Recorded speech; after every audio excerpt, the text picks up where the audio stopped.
నమస్కారం. వార్తలకు స్వాగతం. ముందుగా ముఖ్యాంశాలు. 10వ రోజు ఏపీ బడ్జెట్ సమావేశాల్లో పాల్గొన్న సీఎం చంద్రబాబు నాయుడు.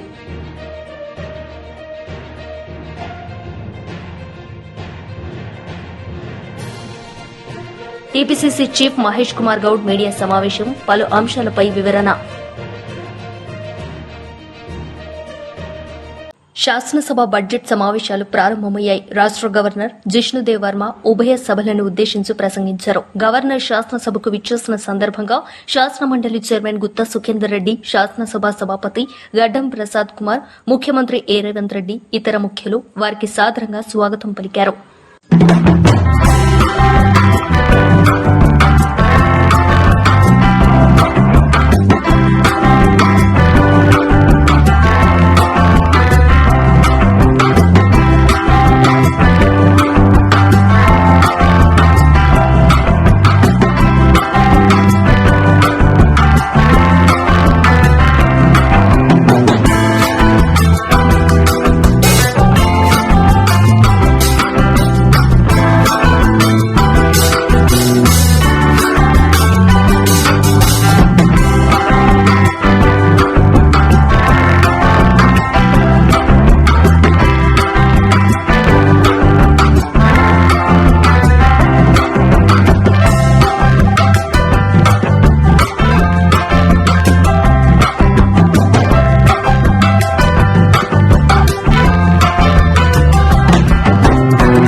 పదవ రోజు ఏపీ బడ్జెట్ సమావేశాల్లో పాల్గొన్న సీఎం చంద్రబాబు నాయుడు ఈ సందర్భంగా ఆయన ప్రసంగించారు.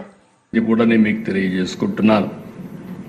2000 నేను ఎప్పుడు కూడా మహిళల విషయంలో చాలా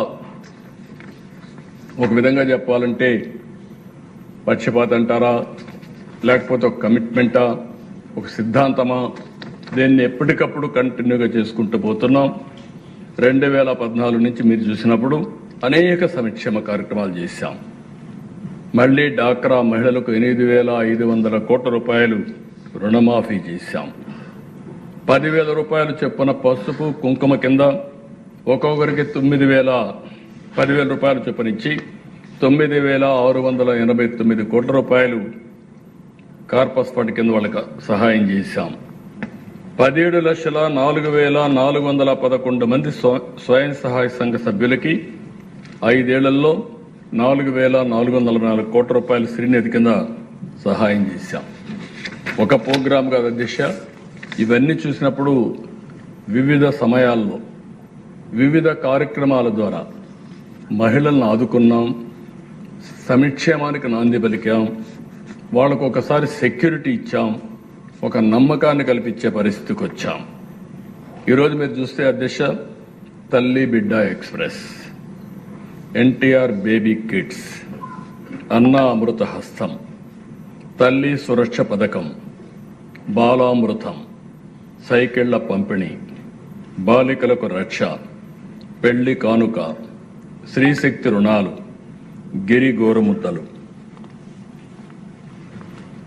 ఫుడ్ బాస్కెట్, మహిళలకు 11 రకాల ఉచిత వైద్య పరీక్షలు, ఆత్మ గౌరవం కింద మరుగుదొడ్డి, సామూహిక శ్రీమంతాలు.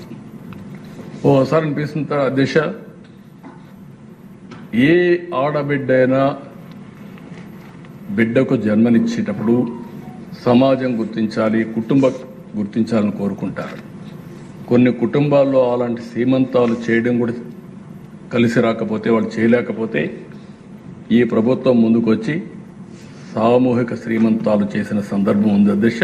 దానికి నేను చాలా ఆనందపడుతున్నా, ఓసారి గర్వపడుతున్నానని చెప్పి కూడా నేను మీకు తెలియజేస్తున్నాను. ఇవన్నిట్లో కూడా అధ్యక్ష మీరు ఒకసారి చూసినప్పుడు ఆడపిల్లల ఆరోగ్యం కోసం కొన్ని కార్యక్రమాలు తీసుకొచ్చాం, ఆడపిల్లల సెక్యూరిటీ కోసం కొన్ని కార్యక్రమాలు తీసుకొచ్చాం, ఆడబిడ్డల్లో ఒక నమ్మకాన్ని కలిగించడం కోసం, గౌరవాన్ని పెంచడం కోసం పెళ్లి కానుక లాంటి కార్యక్రమాలు తీసుకొచ్చాం. ఇంకొక పక్కన ఆడబిడ్డలు పిల్లలు పుట్టిన తర్వాత న్యూట్రిషన్ కూడా లేకుండా బాధపడే పరిస్థితి ఉంటే తల్లికి కానీ బిడ్డకు కానీ ఆరోగ్యానికి న్యూట్రిషన్ కూడా సహాయం చేశాం, గర్భిణీ స్త్రీలకు కూడా సహాయం చేసే పరిస్థితి వచ్చాం. ఇలాంటి కార్యక్రమాలతో మనం ముందుకు పోయి మళ్ళీ ఈరోజు తల్లి బిడ్డ ఎక్స్ప్రెస్ అయితే అంతవరకు ఇబ్బంది ఉంటే ఎక్కడైనా సరే ఒక ఫోన్ చేస్తే మళ్ళీ ఆడబిడ్డను హాస్పిటల్కి తీసుకెళ్లి డెలివరీ అయిన తర్వాత తీసుకొచ్చే పరిస్థితికి వచ్చాం. ఈరోజు మనం వచ్చిన తర్వాత నెక్స్ట్ లెవెల్ ఆఫ్ ఎంపవర్మెంట్, ఈరోజు డాక్రా సంఘాలని నెక్స్ట్ లెవెల్కి తీసుకుపోవడానికి ఏమేం చేయగలుగుతామో మనం ఆలోచిస్తున్నాం. ఈరోజు మీరు చూస్తే మొత్తం స్ట్రీమ్ లైన్ చేసాం అడ్మినిస్ట్రేషన్ని. అన్ని పట్టణ ప్రాంతాల్లో 7,338 స్వయం సహాయ సంఘాలని, 18 జిల్లా అర్బన్ సమాఖ్యలను ఏర్పాటు చేశాం. ఇంకొక పక్కన దేశ మీరు చూస్తే ఈ 9 నెలల్లో 4,91,221 మంది స్వయం సహాయ సంఘాలకి 4,217 కోట్లు శ్రీనది రుణాలు మంజూరు చేశాం. ఈరోజు బ్యాంక్ రుణాల ద్వారా కూడా మీరు చూసినప్పుడు బ్యాంక్ లింకేజ్ ద్వారా 51 లక్షల మందికి 29,486 కోట్లు గ్రామీణ ప్రాంతాల్లో, పట్టణ ప్రాంతాల్లో 1,04,578 మెప్మా గ్రూపులకి 13,820 కోట్లు బ్యాంక్ లింకేజ్ చేశాం. 44,104 మంది SC. TPCC chief Mahesh Kumar Goud media సమావేశం నిర్వహించారు. ఈ సందర్భంగా ఆయన మీడియాతో మాట్లాడారు. మీ పరిస్థితి ఇవాళ స్ట్రెచ్చర్ మీద ఉంది, అది గుర్తుపెట్టుకోవాల్సిన అవసరం ఉన్నది. ప్రజలు మీకు ఇచ్చినటువంటి స్ట్రెచ్చర్ ఏంటంటే మిమ్మల్ని స్ట్రెచ్చర్ మీద పడుకోబెట్టినారు. ఇంక ఏం మాట్లాడినా ప్రజలు వినే పరిస్థితి లేరు. ఈ రాష్ట్రంలో ప్రజలతో ఎన్నుకోబడినటువంటి కాంగ్రెస్ ప్రభుత్వము ఎన్నికలకు ముందు ఇచ్చిన హామీలు మీరు 7.5 లక్షల కోట్లు మాకు అప్పిచ్చిపోయినా దాన్ని గాడిలో పెడుతూ ఒక్కొక్కటిగా అన్ని అంశాలని పూరిస్తున్న సందర్భంలో ప్రజలు అర్థం చేసుకోవాల్సిన అవసరం ఉన్నది. కేటీఆర్ గారు అసెంబ్లీ లోపట కానీ బయట కానీ వ్యవహరిస్తున్న తీరు, అహంకార ధోరణి ప్రజలు ఇముడ్చుకోలేకపోతా ఉన్నారు. ఇంకా అహంకారం తగ్గలేదనే మాట కూడా ప్రజలు అర్థం చేసుకోవాలి. ఇలా చాలా రోజుల తర్వాత కేసీఆర్ గారు అసెంబ్లీకి వచ్చారు, స్వాగతిస్తూ ఉన్నాం. మేము కానీ రేవంత్ రెడ్డి గారిని కాంగ్రెస్ నాయకులు కానీ కోరుకునేది ఈ దేశంలో ఈ రాష్ట్రంలో సమర్థవంతమైనటువంటి ప్రతిపక్షం ఉండాలని. ప్రతిపక్షం ఉండాలి ప్రజాస్వామ్యంలో కోరుకునే వ్యక్తులం మేము. ప్రతిపక్ష హోదా ఇస్తే మీరు ఫామ్ హౌస్కి పరిమితమైనారు కాబట్టి సంతోషం ఇవ్వాలని వచ్చినారు. ఇక ముందు కూడా రండి, మీ అనుభవాన్ని పంచుకోండి. మీరు 10 ఏళ్ళు ముఖ్యమంత్రిగా చేసినారు కదా, మీ అనుభవాన్ని పంచుకోవాల్సిందిగా మేము కేసీఆర్ గారికి విజ్ఞప్తి కూడా చేస్తూ ఉన్నాం. వచ్చే రోజుల్లో బీఆర్ఎస్ నాయకులు అర్థం చేసుకోవాల్సింది, అసెంబ్లీ లోపల గోల చేసి గాయ చేసి మొగన్ని కొట్టి మూరకెత్తినట్టు నటిస్తే తెలంగాణ ప్రజలు విఘ్నులు. మీ మాటలకు లొంగే ప్రసక్తే లేదు. ఈ దేశ చరిత్రలో అత్యంత తక్కువ సమయంలో అత్యంత ప్రజాధనాన్ని దోపిడీ చేసిన కుటుంబంగా కేసీఆర్ కుటుంబం నమోదయ్యింది. ఇది ఎవ్వరూ కాదనలేరు. దేశ చరిత్రలో అత్యంత హీనంగా ప్రభుత్వ సొమ్మును కొల్లగొట్టిన మీ కుటుంబం ఇంకా రాజకీయంగా ఈ తెలంగాణ ప్రజలు ఆదరిస్తారనుకుంటే అది అవివేకమే తప్ప భవిష్యత్తు లేదన్న మాట కూడా ఈ సందర్భంగా మనం చేస్తా ఉన్నాం. నేను కేటీఆర్కి సవాల్ విసురుతున్న, తెలంగాణ తల్లి కానీ రాజీవ్ గాంధీ విగ్రహాన్ని ముట్టుకొని చూడు, కాంగ్రెస్ కార్యకర్తలు బట్టలు ఉడదీసి కొడతారు. రాజీవ్ గాంధీ దేశం కోసం ప్రాణాలు అర్పించినట్టు త్యాగమూర్తి, భారత రత్న. మీ కుటుంబం ఈ దేశం కోసం ఏం చేసిందయా? కేసీఆర్ చరిత్ర తెలియదా మాకు? కేసీఆర్ గత చరిత్ర తెలియదా? నీ ప్రస్తుత చరిత్ర తెలియదా? తెలంగాణ తల్లి, తెలంగాణ ప్రజలు ఆరాధించుకున్న తల్లిగా దైవం. ఆ దైవాన్ని ముట్టుకుంటే మస్ అయిపోతా తప్ప ఇంకేం ఉండదన్న మాట కూడా సందర్భంగా మనం చేస్తా ఉన్నాం. గవర్నర్ స్పీచ్ లో రైతు వేదికలు మీ ప్రభుత్వం కట్టిందని చెప్పారు. రైతు వేదికలు కట్టి ఏ ముద్ర ఇచ్చినారు? రైతులు నడ్డి విరిచిన మీరు రైతు వేదికలు కట్టి ఏం సాధించినారు? ఇలా నిజంగా రైతుకు న్యాయం జరుగుతుంది అంటే మా ప్రభుత్వంలోనే మీరు 10 ఏళ్ళు విడతలకు ఇచ్చినట్టు రైతు రుణమాఫీ ఎంత? కేటీఆర్ గారు సవాల్ విస్తున్నాం, రండి ఛాలెంజ్ చేస్తా ఉన్నాం, డిబేట్ పెట్టుకుందాం. మీరు ఇచ్చిన సొమ్మంతా కూడా 28,000 కోట్లు దాటలే, అది 10 ఏళ్లలో. మేము 9 మాసాల్లో ఇచ్చినటువంటి రుణమాఫీ 22,000 కోట్లు ఇంకా ఇస్తామనే మాట కూడా చెప్తా ఉన్నాం. రుణమాఫీ కానీ, రైతు బంధు కానీ, బోనస్ 500 రూపాయలు ఇవ్వడం కానీ, ఫ్రీ బస్సు కానీ, ఉచితంగా 200 యూనిట్ల వరకు కరెంటు కానీ, ఇలా ఇంటిగ్రేటెడ్ స్కూల్స్ కానీ, స్కిల్ యూనివర్సిటీ కానీ, స్పోర్ట్స్ యూనివర్సిటీ కానీ చెప్పుకుంటూ పోతే రకరకాలుగా అభివృద్ధి చేస్తూ ఉన్నాం. 15 ఏళ్ల తర్వాత గ్రూప్ 1 ఎగ్జామ్లకి పరీక్షలు నిర్వహించినట్టు ఘనత కాంగ్రెస్ పార్టీది. నువ్వు 10 ఏళ్ళు ఎందుకు నిర్వహించలేకపోయినావు? ఏ నిరుద్యోగిని ఆదుకున్నావు నువ్వు 10 ఏళ్లలో? ఏ నిరుద్యోగ కుటుంబాన్ని ఆదుకున్నావు నువ్వు? మీ ఇంట్లో సఫలంగా ఉద్యోగాలు పెట్టుకున్నారు తప్ప ఏ నిరుద్యోగం గురించి ఆలోచించింది మీరు? ఇవాళ ఉద్యోగం గురించి మాట్లాడితే దయ్యాలు వేదాలు వలిచినట్టుగా ఉంటాయి. త్వరలో సీఎం గారు జిల్లాల వారీగా శాసనసభ్యులు కలిసి వారి నియోజకవర్గాల్లో జరగాల్సిన అభివృద్ధి గురించి కానీ, సంక్షేమ పథకాల గురించి కానీ సమీక్ష చేస్తారు. Thank you. నాతో పాటు ఆది శ్రీనివాస్ గారు,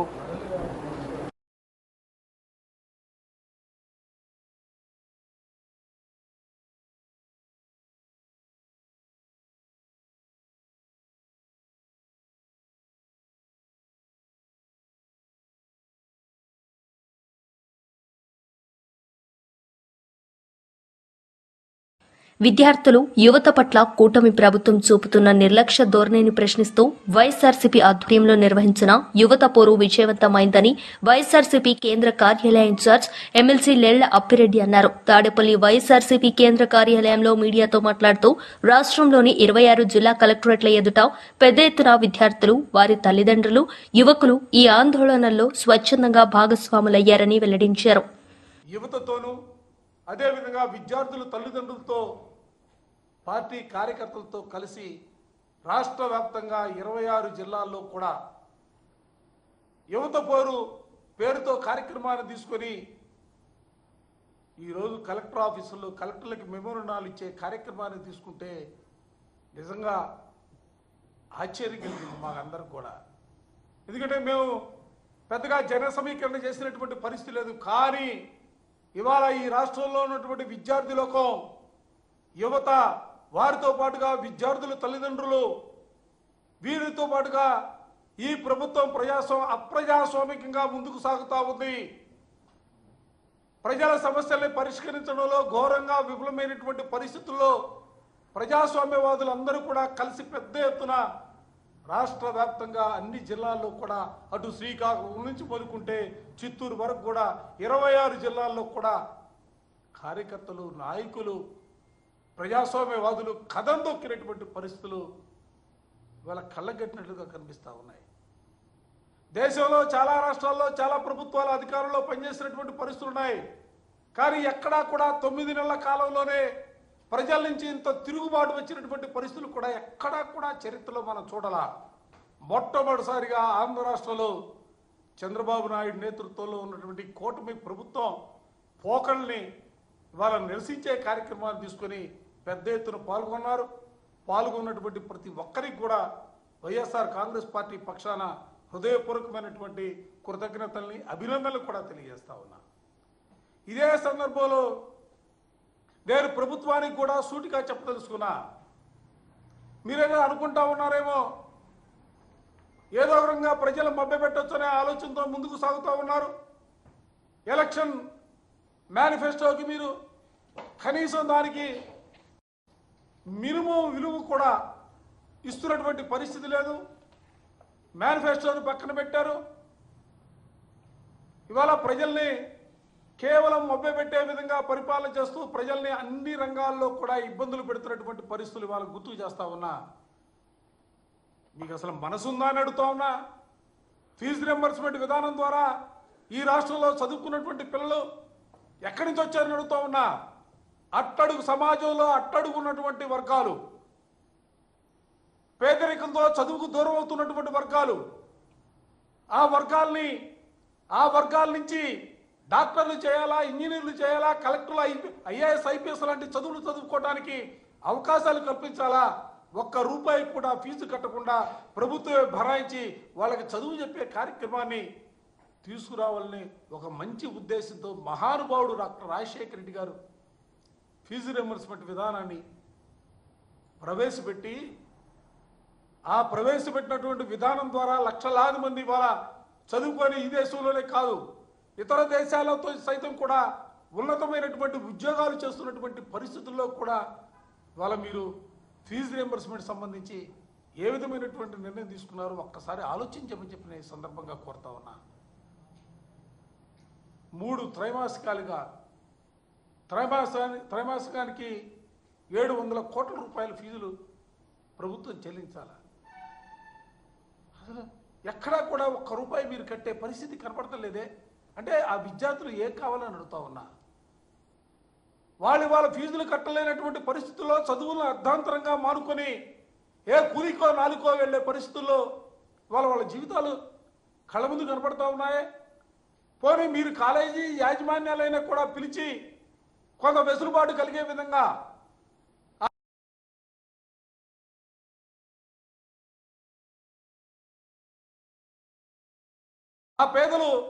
ఆ పేద విద్యార్థులు చదువుకోవడానికో పరీక్షలు రాయడానికో అవకాశాలు కల్పించాలనే కనీస ఆలోచన కూడా చేయాలి కదా. వాళ్ళ జీవితాలు ఎటుపోయినా కూడా మాకు సంబంధం లేదనే భావంతో ఈ రోజున మీరు ఫీజు రియంబర్స్మెంట్ విధానానికి తిలోదకాలు ఇచ్చారే. 11 లక్షల మంది విద్యార్థులు ఈ రాష్ట్రంలో చదువుకుంటా ఉన్నారే. వాళ్ళ భవిష్యత్తు ఏందని అడుగుతా ఉన్నా.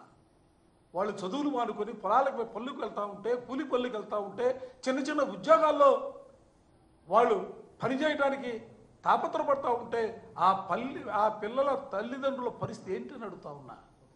వాళ్ళు ఏం చేయాలని అడుగుతా ఉన్నా. ఈ సమస్యకు పరిష్కారం ఎక్కడుందని అడుగుతా ఉన్నా. పరిష్కరించవలసినటువంటి మీరు ముఖ్యమంత్రి హోదాలో ఉండి పేదల మాజీ మంత్రి కేటీఆర్ మీడియా సమావేశం నిర్వహించారు. ఈ సందర్భంగా ఆయన మాట్లాడారు. లేదా రాబోయే బడ్జెట్లో ప్రజలకిచ్చిన 420 హామీలు 420 హామీలు ఏవైతున్నాయో ఈ ప్రభుత్వం మరి ఆ 420 హామీలు 6 గ్యారంటీల గురించి ఏమైనా కొత్త విషయాలు చెబుతారేమో, లేదా గత 15 నెలల పేలవమైన అట్టర్ ఫ్లాప్ పరిపాలన ఏదైతే ఉందో దాని గురించి ఏమైనా ప్రాయశ్చిత్తం చేసుకునే విధంగా ప్రసంగం ఉంటుందేమో గవర్నర్ గారిదని చెప్పి మేమందరం కూడా భావించినాం, ఆశించినాం. కానీ ఇది గవర్నర్ గారి ప్రసంగం లాగా లేదు. ఒక మాటలో చెప్పాలంటే గాంధీ భవన్లో కాంగ్రెస్ కార్యకర్తల ప్రెస్ మీట్ లాగా ఉంది తప్ప గవర్నర్ గారి ప్రసంగం లాగా మాత్రం లేదు. పాపం పెద్ద ఆయన గవర్నర్ గారి నోటెంబడ కూడా చాలా అబద్ధాలు, 1 కాదు 2 కాదు, ఎన్నో అబద్ధాలు, ఎన్నో అర్ధసత్యాలు, ఎన్నో అసత్యాలు కూడా పాపం వారి నోటెంబడ కూడా పలకాల్సి రావడం మేము కూడా బాధపడతా ఉన్నాం. కాంగ్రెస్ సర్కారు యొక్క ఘోర వైఫల్యం వల్ల ఈరోజు రాష్ట్రంలో రైతాంగం ఆందోళనలో ఉంది. ఎక్కడికక్కడ పంటలు ఎండిపోతున్నాయి. రైతులు ఇప్పటికే 480 పైచిలకు మంది రైతులు ఆత్మహత్య చేసుకున్నారు. వాళ్లకు కనీసం ఒక్క మాట, వాళ్లకు సాంత్వన చేకూర్చే మాట, వాళ్లకు ఉపశమనాన్ని ఇచ్చే మాట, వాళ్ళకు భరోసానిచ్చే ఒక్క మాటనన్నా గవర్నర్ నోటెంబడి వస్తుందేమో.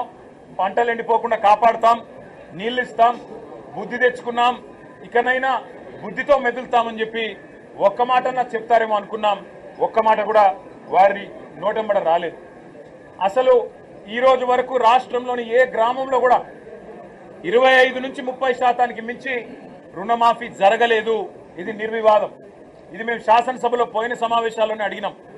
ముఖ్యమంత్రి గారు సొంతూరికి పోదామా, సొంత నియోజకవర్గానికి పోదామా, ప్లేసు, డేటు, టైము మీ ఇష్టం, ఊరు కూడా మీ ఇష్టం. ఒక్క ఊళ్ళే 100% రుణమాఫీ అయితే మేమందరం రాజీనామా చేసి పోతామని చెప్పి కూడా చెప్పినాం. కానీ మళ్ళీ ఈరోజు గవర్నర్ గారి నోటెంబడ రుణమాఫీ అయిపోయింది, లక్షలాది మంది రైతులు సంతోషంగా ఉన్నారు అని చెప్పి అబద్ధాలు చెప్పించి గవర్నర్ గారి స్థాయిని కూడా దిగజార్చి ఈ కాంగ్రెస్ ప్రభుత్వం మళ్ళొక్కసారి తన భ్రష్టత్వాన్ని తన నీచత్వాన్ని బయటపెట్టుకుంది. పెట్టుబడి సాయం అందని రైతులు రుణమాఫీ కాక పెట్టుబడి సాయం జరగక కేసీఆర్ గారి టైంలో ఉండే రైతు బంధును కూడా కనీసం అమలు చేసే పరిస్థితి లేక ఆగమాగమైపోతుంటే ఇవాళ రైతు బంధు మొత్తం అందింది. అది మాత్రమే కాకుండా రైతు కూలీలకు కూడా సాయం చేస్తున్నామని చెప్పి గవర్నర్ గారి నోటెంబడ ఇవాళ అబద్ధాలు చెప్పించడం అంటే గవర్నర్ గారికి కూడా అవమానం. ఇది వారు కూడా గుర్తించాలని చెప్పి కూడా మేము కోరుతా ఉన్నాం. సాగునీటి సంక్షోభం రోజు రోజుకు తీవ్రమైతా ఉంది. కేవలం కేసీఆర్ గారి మీద గుడ్డి ద్వేషంతో, మా పార్టీ మీద గుడ్డి కోపంతో అక్కడ మేడిగడ్డను రిపేర్ చేయకుండా 15 నెలలు ఎండబెట్టడం వల్ల ఇవాళ మొత్తం గోదావరి పరివాహక ప్రాంతంలో ఎండిపోతున్న ప్రతి ఎకరా పంటకు బాధ్యత తీసుకోవాల్సింది రేవంత్ రెడ్డి అనే ఈ ముఖ్యమంత్రి.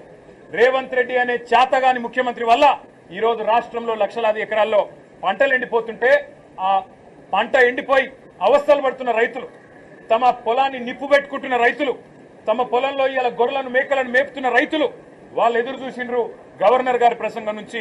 ఒక్క మాటన్న వస్తదేమో, మేము పంటలను ఎండిపోకుండా కాపాడుతాం, మేమున్నాం, ఈ ప్రభుత్వం భరోసా ఇస్తున్నది, మీకు రిపేర్ చేస్తాం మేడిగడ్డను, ఇన్ని రోజులు కేసీఆర్ గారి మీద గుడ్డి కోపంతో తప్పు చేసినాం అని ప్రాయశ్చిత్తం చేసుకుంటారు అనుకున్నాం. ఆ సోయి కూడా ఈ ప్రభుత్వానికి లేదు.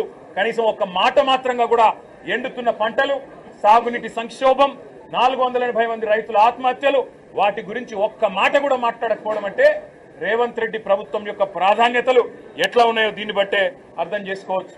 ఇవాళ భారతదేశంలో బహుశా ఏ రాష్ట్ర సెక్రటేరియట్లో జరగని అత్యంత ఘోరమైన నీచమైన పరిస్థితి మన రాష్ట్ర సెక్రటేరియట్లో జరిగింది.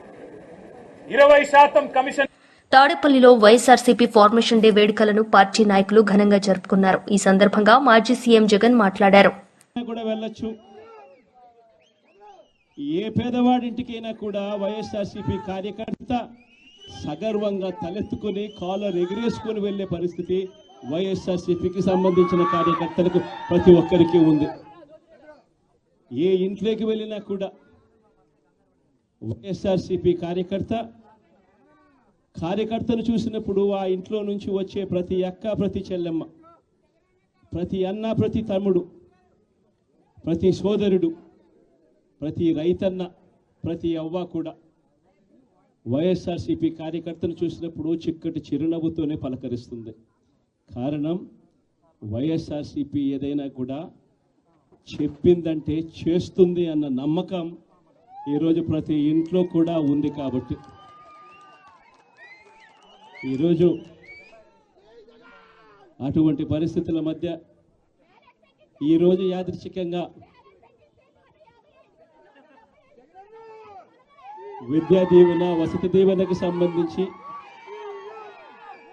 పిల్లలకు సంబంధించిన అన్యాయాలకు సంబంధించిన, జరుగుతూ ఉన్న అన్యాయాలకు సంబంధించిన విషయాల మీద ఈరోజు యాదృచ్ఛికంగా ప్రొటెస్ట్ కార్యక్రమం కూడా జరుగుతూ ఉంది. ఈ కూటమి ప్రభుత్వం వచ్చి దాదాపుగా 10 నెలలుగా వస్తూ ఉంది. ఈ 10 నెలల కాలంలో ఎన్నికల వేళ వాళ్ళు చెప్పిన సూపర్ 6లు, సూపర్ 7లు అన్నీ గాలికి ఎగిరిపోయాయి. వ్యవస్థలన్నీ కూడా, చదువులు కానీ, వైద్యం కానీ, గవర్నెన్స్ కానీ, వ్యవసాయం కానీ, ఏది చూసుకున్నా కూడా వ్యవస్థలన్నీ కూడా నిర్వీర్యమైపోయిన పరిస్థితులు కనిపిస్తూ ఉన్నాయి. ఈరోజు పిల్లలకు సంబంధించిన ఫీజులకు సంబంధించిన బకాయిలు కూడా సంవత్సర కాలంలో ఫీజు రీయింబర్స్మెంట్కు కావాల్సింది ఒక్కొక్క క్వార్టర్కు 700 కోట్ల రూపాయలు చొప్పున, సంవత్సరానికి 2,800 కోట్ల రూపాయలు విద్యా దీవెన కింద 4 క్వార్టర్లకు సంబంధించిన కేటాయింపులు చేయాలి. అంటే 2,800 కోట్లు. వసతి దీవెన కింద ప్రతి ఏడాది ఏప్రిల్ మాసం వచ్చేసరికి 1,100 కోట్ల రూపాయలు కేటాయింపులు చేయాలి. అంటే గత ఏడాది ఈ 1,100 కోట్లు, 2,800 కోట్లు, ఈ రెండింటికి సంబంధించి 3,900 కోట్ల రూపాయలకు కేటాయింపులు చేసి, ఖర్చు చేసి పిల్లల చదువులను ప్రోత్సహించాల్సిన పరిస్థితిలో ఈ ప్రభుత్వం చేసింది ఏమిటి అనంటే కేవలం 700 కోట్ల రూపాయలు మాత్రమే ఇచ్చి చేతులు దులుపుకున్న పరిస్థితులు. అంటే 3,200 కోట్ల రూపాయలకు సంబంధించిన బకాయిలు పెండింగ్లో పెట్టారు. అదే మాదిరిగా మళ్ళీ ఈ సంవత్సరం 2024-25 2025-26కు సంబంధించిన ఈ సంవత్సరానికి సంబంధించి ముందుకు పోవడానికి ఈ సంవత్సరానికి సంబంధించిన విద్యా దీవెన కింద 4 కోట్లు, ఈ విద్యా దీవెనకు సంబంధించి ఈ 2,800 కోట్లు మళ్ళీ కావాలి, 1,100 కోట్లు వసతి దీవెన కింద కావాలి. ఇవన్నీ కూడా కలిపితే మరో 3,900 కోట్లు. సో ఆ 3,200 కోట్లు, ఈ 3,900 కోట్లు దాదాపుగా 7,100 కోట్ల రూపాయలకు సంబంధించిన పిల్లలకు సంబంధించిన చదువులకు సంబంధించిన కేటాయింపులు చేసి చదువులను ఆదుకోవాల్సింది పోయి, పిల్లలను ఆదుకోవాల్సింది పోయి కేవలం 2,600 కోట్లు మాత్రమే కేటాయింపులు చేశామన్నట్టుగా చేసి పిల్లల చదువులతో ఆడుకుంటా ఉన్న ఈ ప్రభుత్వానికి బుద్ధి చెప్పే కార్యక్రమం పిల్లలతో పాటు, పిల్లల తల్లిదండ్రులతో పాటు